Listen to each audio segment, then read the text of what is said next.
भाग दो में सन झाओक्सी ने उसे चेतावनी दी कि जीवित रहने के लिए छत पर रहने वाले पड़ोसी हर हाल में उसकी जगह के लिए लड़ेंगे। जैसे ही बिजली कटी, घर में अचानक प्राकृतिक गैस का रिसाव हुआ। फिर एक जबरदस्त धमाका हुआ। अन्ना लहरों के साथ बह गई और बर्फीले समुद्र में गिर पड़ी।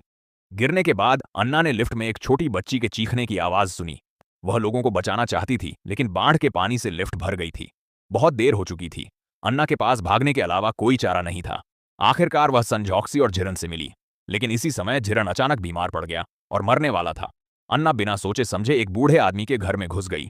उसने अपने बेटे को स्थानीय दवा से जहर दे दिया। झिरन असल में उसका जैविक बेटा नहीं था, बल्कि कंपनी का एक प्रायोगिक विषय था। वह झिरन को अनुसंधान संस्थान में वापस भेजना चाहती थी। हालांकि इस जानलेवा बचाव के बाद झिरन उसके जीवन का एक अभिन्न अंग बन चुका था। लेकिन इस समय संजौक्सी ने आखिरकार सच बता दिया।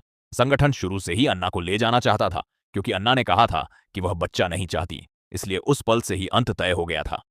झिरन एक प्रायोगिक विषय होने के नाते अनुसंधान संस्थान द्वारा वापस लाया जाना था। जब वे छत पर पहुंचे तो सुरक्षा गार्ड सचमुच जबरदस्ती झिरन को ले गए। अगले ही पल गोली चलने की आवाज आई। संजौक्सी और सभी सुरक्षा गार्ड अपने ही लोगों द्वारा मौके पर ही मारे गए। पता चला कि तथाकथित आश्रय शुरू से अंत तक झूठ था। अन्ना को छोड़कर सभी को मरना था। रॉकेट पर ले जाए जाने के बाद अन्ना को पता चला कि पृथ्वी उल्कापिंड से नष्ट होने वाली है। वे मानवता के अंतिम बचे लोग थे, लेकिन रॉकेट के उड़ान भरने के दौरान अन्ना की बीमारी से मृत्यु हो गई। मरने से पहले उसने अपनी स्मृति को आभासी दुनिया में अपने बेटे को बचाने के लिए एक प्रोग्राम बनाने की इच्छा जताई। सभ्यता को बनाए रखने के लिए उसे भावनात्मक तंत्र को पूरा करना था।